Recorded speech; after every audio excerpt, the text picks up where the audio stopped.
Hari ini kita akan belajar mengenai unsur intrinsik cerita fiksi. Unsur intrinsik adalah bagian-bagian yang membangun pada sebuah cerita. Unsur intrinsik meliputi tema, alur, tokoh dan penokohan, latar, dan amanat.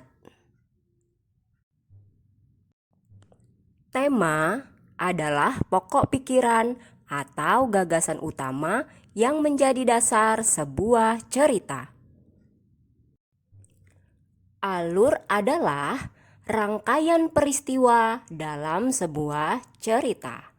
Alur terbagi menjadi 3, yaitu alur maju yang menampilkan peristiwa dari awal hingga akhir, kemudian alur mundur menampilkan peristiwa dari akhir ke awal, dan yang ketiga alur campuran, percampuran dari alur maju dan alur mundur. Tokoh dan penokohan. Tokoh adalah pelaku atau pemeran dalam sebuah cerita. Jenis tokoh terbagi menjadi 2. Yang pertama, tokoh utama. Yang kedua, tokoh pendamping.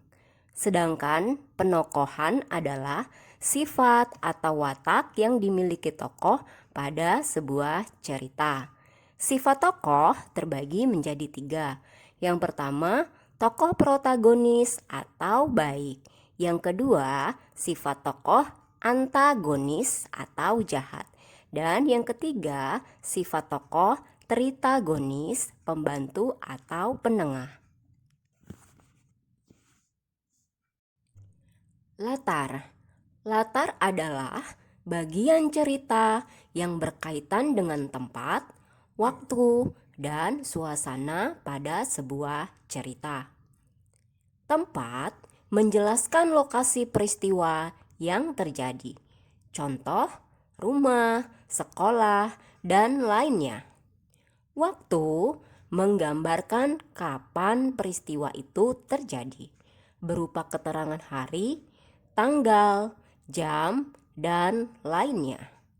Suasana menggambarkan kondisi batin tokoh atau kondisi lingkungan di tempat peristiwa yang terjadi. Contoh, sedih, meriah, panas, sejuk, dan lainnya.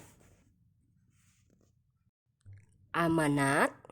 Amanat adalah pesan yang disampaikan penulis kepada pembaca yang berisi nasihat, baik secara langsung atau tersurat maupun tersirat. Anak-anak, mari kita analisis cerita fiksi berikut ini berdasarkan unsur intrinsiknya ya.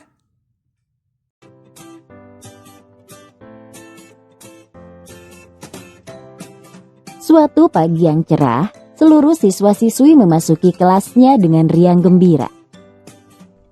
Namun, aduh, kakiku sakit. ya jatuh. Sakit tahu. Ya elah, bercanda doang. Candaan Badi terhadap Ari berubah menjadi perseteruan. Hei, jelek. Pensilnya bagus tuh. Mau dong? Maaf, pensilnya mau aku pakai. Siniin aja pensilnya. Tapi aku tidak punya lagi. Terjadilah keributan antara Badi dan Ari. Nah, gitu dong dari tadi. Hari demi hari pun berlalu dengan Ari yang selalu dirundung oleh Badi. Badi yang merasa jika ia kuat, kerap mengganggu Ari setiap ada kesempatan. Mulai mendorong, menertawakan Ari, menyiram air hingga memukul Ari. Sini kamu. Pukul nih. Wah, gawat. Aku harus melaporkannya ke Bu Guru. Bu Guru. Tadi aku lihat Badi dan Ari bertengkar di sana. Guru mendengarkan aduan siswi. Ia bergegas menemui Badi dan Ari. Ada apa ini? Jelaskan apa yang terjadi di sini. Nggak ada apa-apa, Bu. Itu aku cuman bercanda sama Ari. Apa benar itu Ari? Badi, apa yang kamu lakukan kepada Ari sudah termasuk perundungan, yakni kekerasan fisik dan verbal. Itu adalah perbuatan yang sangat tidak terpuji.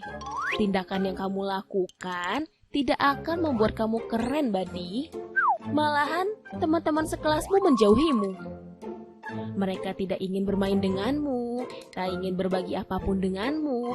Bahkan, lebih buruk dari itu, kamu tidak akan memiliki teman satupun. Aku minta maaf, Bu Guru. Bukan ke ibu dong. Minta maaflah ke Ari.